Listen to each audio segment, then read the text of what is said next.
quinto ano, tudo bem com vocês? Sou a professora Gisélia e nós começamos hoje a nossa aula 29, tá? Vamos verificar lá o material, se tá tudo certo, né? É o caderno, né, do toda aula, o lápis, a borracha e o lápis de cor nós vamos precisar, certo? Então, ver se tá tudo certo. E eu vou pedir também para vocês colocarem a data de hoje, o número da aula e o título da aula, que é Patrimônio Local, Regional e Nacional, certo? Então, pode se organizar que nós esperamos.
E aí, tá tudo certo? Então, nós vamos começar com a nossa revisão, tá bom? Então, relembrando que nós aprendemos na aula passada. Nós falamos sobre o que é patrimônio, lembram disso? Então, nós conversamos bastante sobre o que é o patrimônio, né? A definição de patrimônio. Eu trouxe para vocês a definição do dicionário, né? Que, resumindo, fala que patrimônio é uma propriedade, né? Ou uma herança, certo?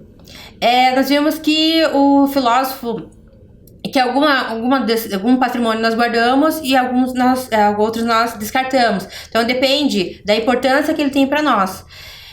Ou seja, nas palavras do Leonardo Boff, as pessoas guardam aquilo que lhes toca o coração, ou seja, que tem algum valor afetivo para você, certo? Se não tem valor afetivo, se não é tão importante, nós acabamos descartando, tá? Então, como eu falei, algumas coisas nós guardamos e outras nós descartamos. Nós temos, da mesma forma, a sociedade, né? Determinados patrimônios, eles são conservados, são preservados, e outros são descartados, são destruídos para construir outras habitações, por exemplo, né? Certo? Então, assim, do patrimônio preservado, nós temos várias formas de patrimônio. Temos o patrimônio natural e o patrimônio cultural. Na aula passada eu falei mais sobre patrimônio natural, então, lembram disso?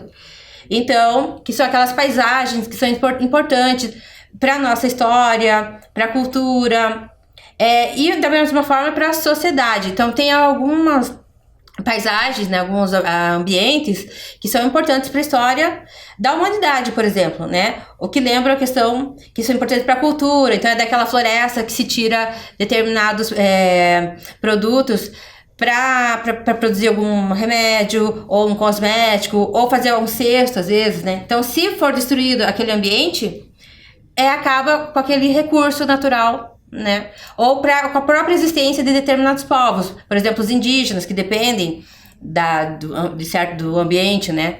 Da terra para a sobrevivência, para a existência deles. Tá? Então, eu trouxe alguns exemplos de patrimônio natural que está no estado do Paraná.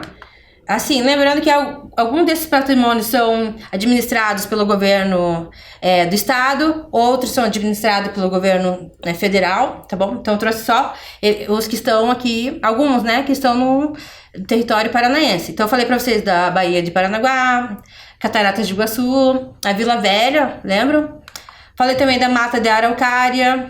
Então, a araucária é aquela árvore que dá o pinhão, que é muito importante para nossa memória, né? Então tem diversos quadros, diversas fotografias que aparece a imagem de uma araucária, certo?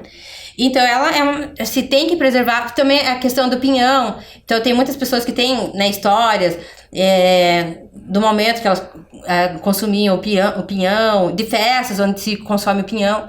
Então, como tem toda essa importância, né? Também vários animais que dependem dessa mata. Então, determinou-se, né, o governo, tal, a sociedade determinou que ela deveria ser preservada. Outra também, a Mata Atlântica. E outro exemplo que eu trouxe é o Parque do Guartelá, certo? Então, aqui são alguns exemplos de patrimônio natural. E hoje nós vamos continuar com esse assunto e vamos falar do patrimônio cultural. Tá?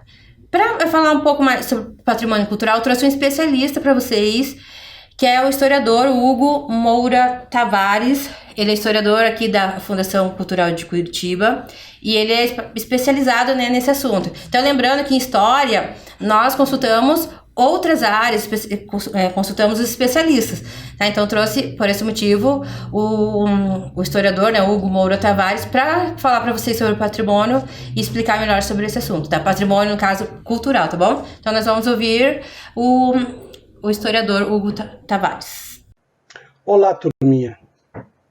Eu sou o professor Hugo, trabalho na Fundação Cultural de Curitiba, lá na Casa da Memória, que fica no setor histórico de Curitiba, no centro da cidade, pertinho da Catedral, da Praça Tiradentes, do Passeio Público, do Shopping Miller, fica ali. Bom, eu também estou em casa em decorrência da pandemia. Estou aqui quietinho, trabalhando em casa, para me proteger desse vírus, né, que tanto assusta e que tanto tem mudado as nossas vidas. Bom, eu vim aqui para falar para vocês um pouquinho sobre patrimônio cultural, patrimônio histórico, que é o assunto que vocês estão agora trabalhando com a professora. Bem, para ajudar a gente a pensar um pouquinho sobre o que é patrimônio cultural, o que é patrimônio histórico, eu trouxe um objeto muito importante para mim. Essa pecinha aqui, vocês estão vendo? Parece um foguete, né? Parece uma cápsula espacial, mas é a ponta de um morteiro. Um morteiro é uma bomba. É uma bomba utilizada principalmente nas guerras. Esse objeto aqui pertenceu ao meu avô. Meu avô, que também se chamava Hugo, lutou na Segunda Guerra Mundial. Já ouviram falar sobre essa guerra? Existem muitos livros, existem vários filmes sobre a Segunda Guerra Mundial. A Segunda Guerra Mundial foi a última grande guerra que envolveu praticamente todos os países do mundo, por isso é chamada de Guerra Mundial, e o Brasil lutou nessa guerra. A Segunda Guerra Mundial ela durou de 1939 a 1945. E milhões de pessoas morreram nessa guerra. Bom, o Brasil, quando lutou nessa guerra, essa guerra já estava chegando no final. Ele lutou em 1945. E meu avô foi para essa guerra. Quando eu vejo essa peça, o que eu me lembro? Bom, eu me lembro da guerra, eu fico curioso a respeito da guerra, mas eu me lembro também do meu avô. Ou seja, esse objeto aqui, ele cumpre duas funções. Primeiro, ele me faz lembrar do meu avô, está relacionado à memória da minha família. Por outro lado, ele lembra também da Segunda Guerra Mundial. É uma arma, é um pedaço de uma arma, né, um morteiro, e que nos conta nos faz lembrar da Segunda Guerra Mundial. Patrimônio cultural também é isso. Ele é composto por memórias, ele é composto por conhecimentos, e ele é composto por objetos. Objetos que causam em nós uma série de sentimentos, reações. Dentre elas, a memória. Se você pegar uma foto da sua avó, do seu avô, da sua mãe, do seu pai, quando crianças ou quando nenês, de algum parente, de algum amigo, vocês vão perceber o quanto isso desperta lembranças, memórias da família. Da mesma forma, construções, imóveis, objetos como veículos, os carros antigos, por exemplo, ou então grandes construções, nos remetem, além da memória, à história. Eu tenho certeza que vocês já ouviram e já viram imagens, filmes sobre as pirâmides do Egito. Bom, as pirâmides do Egito são objetos, são construções feitas há milhares e milhares de anos, e que o que elas fazem com os seres humanos, elas nos fazem lembrar de um povo muito importante para a história humana que viveu naquela região e que construiu as pirâmides, e até hoje elas despertam curiosidade, interesse e lembranças da história da humanidade. Cada cidade, cada bairro e cada família tem o seu patrimônio, né? E esse patrimônio conta para a gente como era a vida, conta para a gente a respeito da história da cidade, a história do bairro, a história de um país, a história de um estado. Só que o patrimônio ele pode ser tanto material, como esse objeto aqui, como pode ser imaterial. O que vem a ser um patrimônio imaterial? Ora, um patrimônio imaterial são aquelas lembranças, aqueles conhecimentos que também são passados de uma geração para outra e que nos contam coisas a respeito. Vou te dar um exemplo bem simples. Receitas. Receita da vovó que aprendeu com a mãe dela, que aprendeu com a mãe dela e assim por diante. Quando a avó ou a mãe de vocês faz essa receita, ela está preservando e passando para vocês um conhecimento que veio de muito tempo atrás. Um conhecimento tão importante que ficou guardado na família de vocês. Danças, folclore, comidas típicas, todas essas são patrimônio cultural e são muito importantes para a gente conhecer a nossa história, valorizar a nossa memória e a nossa cultura. Por isso também a gente chama patrimônio cultural ou patrimônio histórico. Quando a gente vai no centro da cidade, ou quando vocês vão lá no lugar onde eu trabalho, no centro, no setor histórico, o setor histórico é uma área preservada de Curitiba, onde tem casas muito antigas. Esse conjunto de casas conta para nós um pouco da história de Curitiba. A história de Curitiba de 100 anos atrás, a história de Curitiba de 200 anos atrás.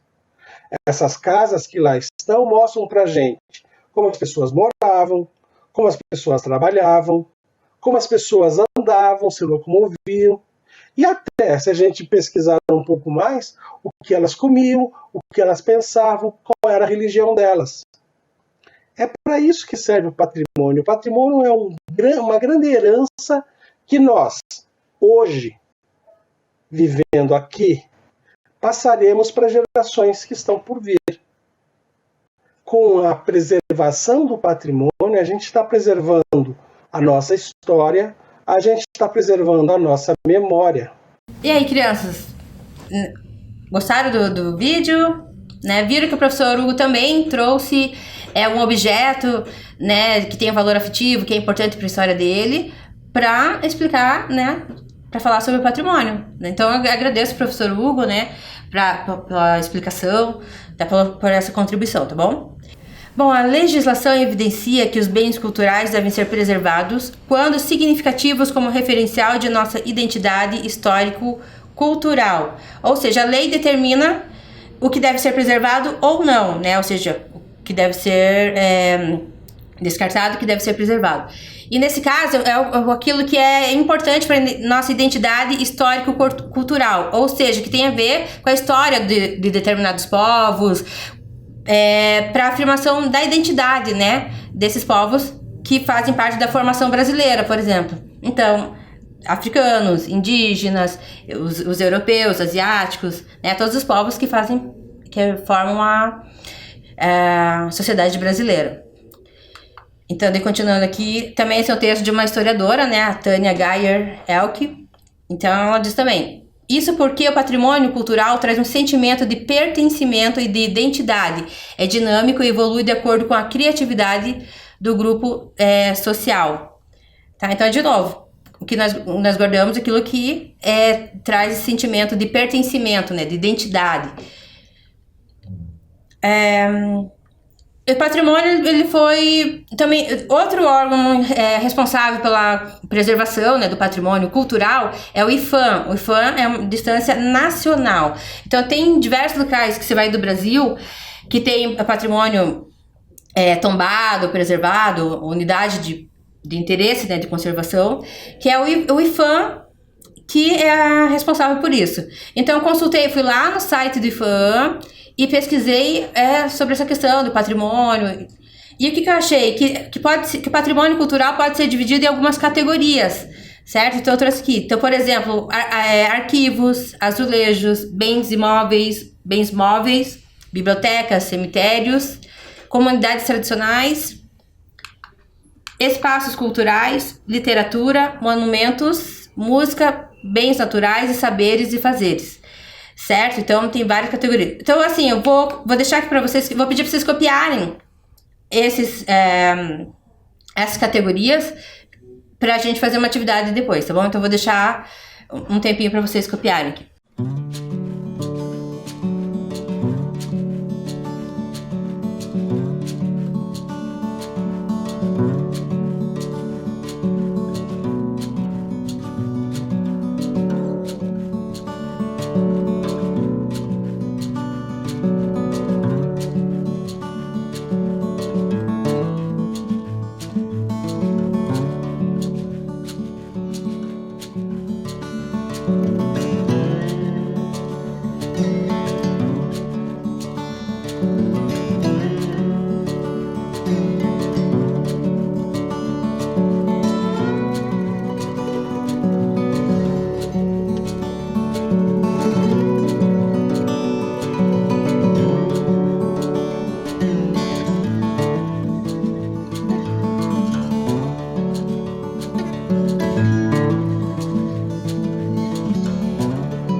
Bom, vamos lá então?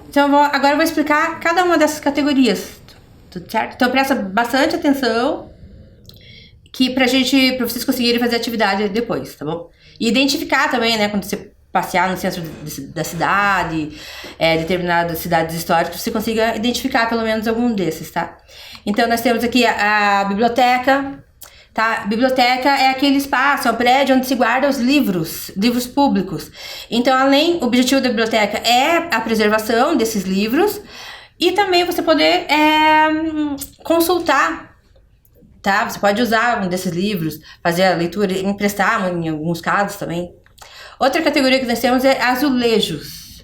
Azulejos é um arenito, é uma placa de cerâmica, né? Então, esse mural que vocês estão vendo ali é composto por várias placas cerâmicas e que compõem um painel ali, uma imagem, certo? Em alguns lugares essa imagem conta a história daquela localidade. Então dá uma olhadinha nesse painel ali e qual a temática será desse painel? Embaixo nós temos aqui umas embarcações, né? Que lembra que momento da história do Brasil. Certo? Então, em alguns lugares, esses azulejos, pelo valor estético, pela história, ele é preservado também, tá? Então, recebe o recurso do governo para preservar. O que mais que nós temos? Celebrações e formas de expressão. Então, ou seja, festas, né? Festas e celebrações religiosas, por exemplo. Então, geralmente, essas festas estão ligadas a determinados grupos étnicos. Então, tem algumas festas que lembram o momento da história dos africanos, dos afro-brasileiros, dos indígenas, dos imigrantes, né? De determinados imigrantes, por exemplo, os italianos, os alemães, certo? Então, tem muitas festas, elas são importantes. É importante a preservação. Por quê? Porque está ligada à identidade daqueles povos, né? O que mais nós temos? Bens móveis. Então, eu trouxe um exemplo ali daquela embarcação ali, ou seja, que pode ser transportado, né? E tem os bens imóveis. Então, eu trouxe o exemplo da pirâmide e da esfinge, ou seja, não tem como eu tirar do lugar, certo? Né? Então, construções, por exemplo, edificações de valor histórico, científico, arquitetônico, artístico e memorial, como casas, igrejas, museus, fortificações, conjuntos tradicionais e vários outros, tá bom? Nós temos arquivos. Arquivos são os prédios, são instituições que guardam documentos oficiais, então decretos. Por exemplo, sobre imigrantes, tem lá os passaportes, certidões, né, daquele grupo de imigrantes. Então, quando eu quero pesquisar sobre imigrantes, eu vou naquele determinado arquivo, certo? Tem arquivos que têm memórias, que tem, por exemplo, revistas, jornais, certo? Então, dependendo do que eu quero pesquisar, eu vou em certo arquivo, tá bom? Então, é bem importante para nós também, historiadores. E aí, criança, além dos arquivos, que mais nós temos nesse slide? Nós temos ali os cemitérios. Sim, cemitérios também são interesses de preservação. O que é um cemitério? Cemitério é onde ficam os mortos, né? É onde se sepultam os mortos. Então, existem vários tipos de cemitérios. Os indígenas, religiosos, tem cemitério que é parque, por exemplo. Então, é interessante para ver toda a cultura, né? De determinados povos. Então, também, os cemitérios estão como categoria de patrimônio cultural. Comunidades tradicionais, então, por exemplo, comunidades indígenas, quilombolas, colônias de imigrantes, tá? Então, essas comunidades também são de interesse de preservação, porque contam a história daqueles povos, né? Como nós já falamos. Espaços culturais, então, por exemplo, lá em Brasília nós temos o Memorial dos Povos Indígenas. Então, ali eles realizam algumas atividades culturais, como para lembrar da história deles, da cultura, da música, por exemplo, né? Literatura, nós temos o exemplo da literatura de cordel, que é bem comum em alguns lugares do Nordeste. Então eles contam a história nesses livrinhos ali que fica pendurado, né, como vocês estão vendo na imagem ali. Monumentos, tá? Nós temos os bens naturais, que eu já falei pra vocês, né? Música também é uma categoria de patrimônio cultural, então também cada povo tem um estilo musical, tem alguns instrumentos musicais, algum ritmo que é importante preservar porque lembra daquele povo. Então, para a existência, né, desse povo, dessa cultura, é importante preservar também tudo isso que nós falamos e também a música. Saberes e fazeres. Então, eu trouxe a imagem ali do modo de fazer cuias lá no Amazonas. Então nós temos, por exemplo, alguns povos indígenas que fazem cestos. Como faz esse cesto? Como se faz aqueles desenhos, certo? Então, esses saberes, esses fazeres também são preservados. E tem algumas pessoas que elas são excelentes, assim, por exemplo, são as únicas pessoas no mundo que sabem fazer determinados cestos, por exemplo, ou que sabem cozinhar determinados alimentos, fazer determinados pães. Então, nós chamamos de tesouros humanos. É aquela pessoa, única pessoa no mundo que sabe fazer determinadas, né, saberes, digamos assim, tá bom? Bom, o que nós vamos fazer agora? Nós vamos visitar o setor histórico de Curitiba, tá bom? Nós vamos fazer uma visita ao setor histórico, vamos saber a história de vários prédios e vários espaços ali. Mas antes de fazer essa visita, eu vou propor aqui uma atividade. O que você vai fazer durante a visita? Você vai escolher um dos patrimônios que eu vou mostrar, um desses locais, um desses prédios, tá bom? Você vai desenhar e vai descrever. Então, como é esse prédio, onde ele fica, o máximo de informações que você conseguir, tá? Através dessa visita. Aqui também. Esse prédio, esse local, tá ligado à memória de que povo? Tá bom? É dos indígenas, dos africanos, dos operários, de imigrantes italianos, alemães, tá? De qual povo está ligado à memória do patrimônio que você escolheu? E em qual categoria cultural ele se enquadra, tá bom? Então vamos lá, então eu vou deixar essas telas, né, com a atividade para vocês copiarem e depois nós fazemos a visita ao centro histórico, tá bom?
Bom, crianças, vamos lá então, tá? Então nós vamos fazer a visita ao setor histórico de Curitiba, tá bom? Quem não conhece o Centro Histórico de Curitiba, aproveita para conhecer e colocar na nossa agendinha aí para um lugar que, né, lá no futuro você pode, né, visitar, tá bom? Essa visita ela é inspirada nesse material aqui, que é Trilhas da Cidade da Gente. Então tem vários roteiros, certo? E eu peguei esse roteiro, o roteiro 1, que fala do Centro Histórico, tá? Que esse material é feito pela Fundação Cultural também, onde o historiador, né, o Hugo Tavares, trabalha e contribuiu, né, com essa pesquisa. Então eu vou colocar para vocês a visita. Presta bastante atenção que você vai responder aquelas perguntas que eu pedi para vocês copiarem, tá? Roteiro 1, Setor Histórico. Praça Professor João Cândido. Nas primeiras décadas do século XX, a Praça Professor João Cândido era um espaço de manifestações políticas e recreativas, dada a proximidade com as sociedades beneficentes e operárias que as circundavam. Sociedade Beneficente e Protetora dos Operários. Foi fundada em 28 de janeiro de 1883 pelo pedreiro Benedito Marques. Seu objetivo era organizar, mobilizar e amparar os trabalhadores curitibanos. Sua criação reforçou o Alto do São Francisco como local de manifestação dos trabalhadores. Durante os movimentos operários de 1917, a sede da sociedade foi um dos principais pontos de encontro para os operários da cidade. Ao Alto São Francisco subiam e dali desciam grevistas que, após participarem de inflamadas reuniões nos salões das sociedades, saíam em passeatas pelas ruas. Ruínas de São Francisco. Em 1799, Manuel Gonçalves Guimarães, um próspero comerciante local, solicitou à Câmara de Curitiba um terreno para a construção de uma capela devotada a São Francisco de Paula. 10 anos depois, em 1809, o bispo de São Paulo autorizou a bênção da Capela Mor para que ali fossem realizadas missas e sacramentos. Essa capela ia ser completada com a nave a qual pertencem as atuais ruínas. Entretanto, problemas financeiros e divergências entre as irmandades fizeram com que o projeto fosse adiado. Muitas lendas se contam sobre as ruínas do Alto do São Francisco. A mais famosa é a de um túnel que começaria nesse local e terminaria em Paranaguá. Por esse caminho subterrâneo, o ouro dos jesuítas seria levado para o litoral. Sociedade Garibaldi. Criada em julho de 1883, a Sociedade Garibaldi é, junto à Sociedade Beneficente e Protetora dos Operários, um importante marco na história do movimento operário do início do século XX. Local de encontro da comunidade de origem italiana, na Garibaldi eram comemoradas datas religiosas e nacionais do Brasil e da Itália e realizadas atividades recreativas, culturais e esportivas. Igreja do Rosário dos Pretos de São Benedito. Inicialmente, no local existia a Igreja da Irmandade de Nossa Senhora do Rosário dos Pretos, construída por escravos nos idos de 1737. Igreja Presbiteriana Independente. A Igreja Presbiteriana Independente de Curitiba passou a atuar em 9 de outubro de 1904. Inicialmente sem prédio próprio, a igreja comprou em 1926 um terreno na Rua do Rosário, esquina com a antiga Rua São Francisco. O lançamento da pedra fundamental ocorreu em 19 de abril de 1931. A consagração solene da igreja ocorreu em 14 de abril de 1935 e a inauguração em 8 de outubro daquele ano. Casa Hoffmann. Construída em 1890, a Casa Hoffmann serviu de residência e comércio para a família de imigrantes austríacos do ramo de tecelagem. Com a arquitetura eclética, a casa funcionou até 1794 como comércio de tecidos e armarinhos. Mais tarde, o imóvel foi alugado para o Colégio 19 de Dezembro, que funcionou ali até 1996. Antes disso, em 1993, a Casa Hoffmann foi desapropriada pela prefeitura para sua preservação como unidade histórica. Casa Romário Martins. Último exemplar da arquitetura colonial portuguesa, existente no centro de Curitiba, tem essa denominação em homenagem ao historiador paranaense Romário Martins, nascido em Curitiba em 1874. Museu na Rua. As paredes de antigas edificações da Travessa Nestor de Castro servem de suporte para o conjunto de painéis do artista curitibano Poti Lazarotto, os quais constituem um museu na rua. Numa das paredes, um painel relembra as feiras antigas do Largo da Ordem. Do outro lado da rua, na esquina com José Bonifácio, foi inaugurado em maio de 1996 um painel cerâmico do mesmo artista, Curitiba e sua gente. Paço da Liberdade. Primeira sede da Prefeitura Municipal, o Paço foi inaugurado em fevereiro de 1916, projetado pelo então prefeito Cândido Debreu, com cooperação do escultor francês Roberto Lacombe. O prédio fez parte das obras de melhorias empreendidas no período. Bom, crianças, e aí? Conheciam o centro de Curitiba? Centro histórico de Curitiba? Tá? Quero saber que tem algum desses prédios que apareceram que você já conhecia também? Eu quero dizer pra vocês, essa parte de Curitiba que eu mais gosto, sempre que eu posso, né, eu moro em Curitiba, né, então sempre que eu posso eu visito esse setor, né, o setor histórico ali. Então eu gosto bastante onde aparece o Bebedouro, por exemplo, tá bom? E aqui eu vou deixar mais um tempinho pra vocês terminarem de responder, tá, pra fazer as atividades que eu pedi. Então lembra que eu pedi pra escolher um patrimônio, pra desenhar, descrever, né, e responder aquelas perguntinhas ali. Tá bom? Então vai ter mais um tempo para vocês terminarem.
Bom, crianças, então, lembrando, se não conseguiu terminar, termina depois. Se você tiver condições de pesquisar um pouco mais sobre o patrimônio que você escolheu, também é legal, né? E se puder mandar para nós, tá? Então tira foto, manda para a escola, que nós vamos trabalhar com esse material, tá bom? Então por hoje é só e até a próxima aula.